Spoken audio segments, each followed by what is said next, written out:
Here we go. Shy Schaefer from Torrington, Wyoming's our first barrel racer.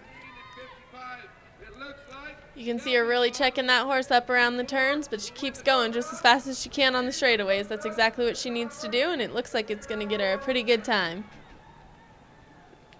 16:22. Now, the mud doesn't look quite as deep in this arena as we had in previous events.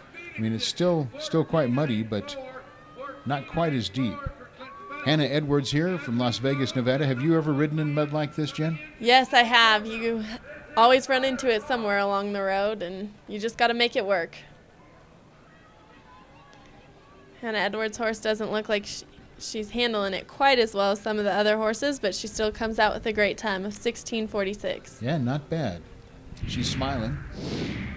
Kendall Latham from Flandreau, South Dakota. I'm learning all sorts of new places and faces here.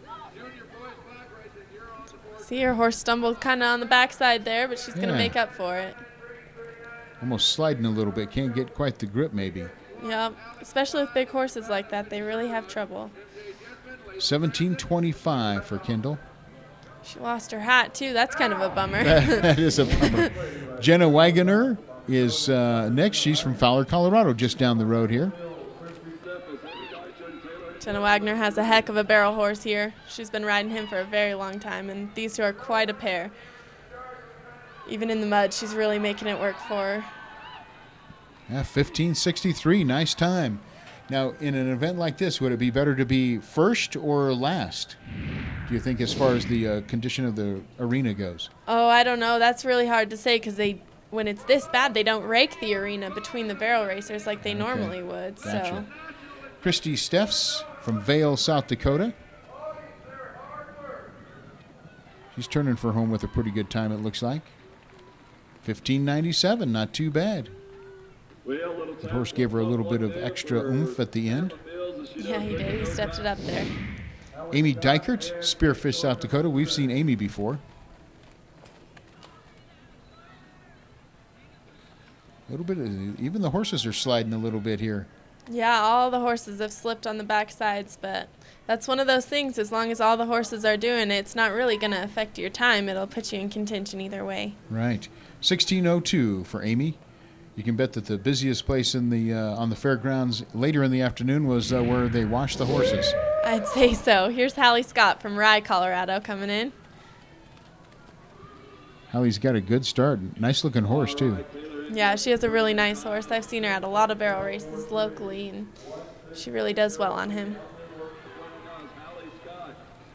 Chocolate is his name, I believe. Chocolate, nice. Yes. 1589. He's a little muddy chocolate today. Yeah, no kidding. A little dark chocolate, I think.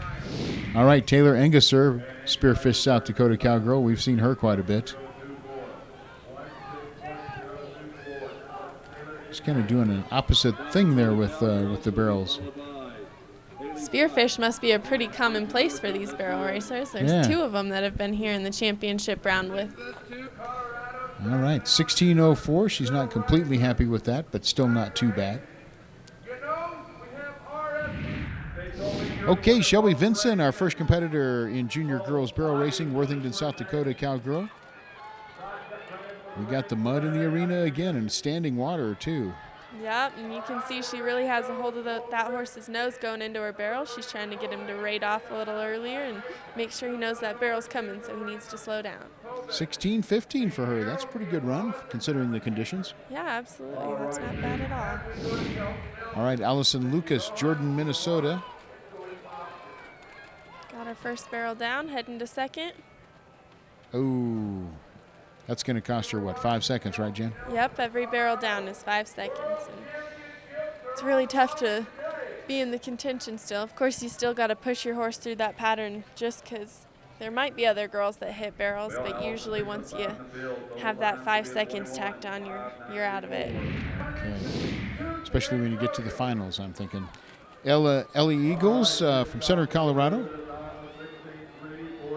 Nice looking horse she runs. She really knows how to ride. She has some sisters also, and they've all been barrel racing for a really long time. Oh, very good. And it shows, too, with a 15:77 for Ellie. Good job. Absolutely. That's a lot of horse. Tisha Caulfield up next, Yuma, Colorado. Nice tight turn on first. A little bit wide on second, but she has time to make up for it. Here she comes. Let's see if she can do it. 16:35, not too bad. I think the sub 16-second runs are going to be the ones that are definitely in contention for the short go here. Yeah, there's quite a few that are pretty quick in the upper 15s. Nicole Cedarstrom from Goodland, Kansas, our next competitor. Two good turns heading towards the third.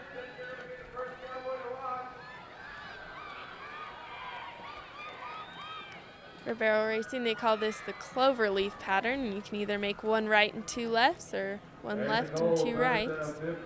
So far, we haven't seen anyone go to the left barrel first, but we do have that option. Joessa Geeson from Cologne, Minnesota up now.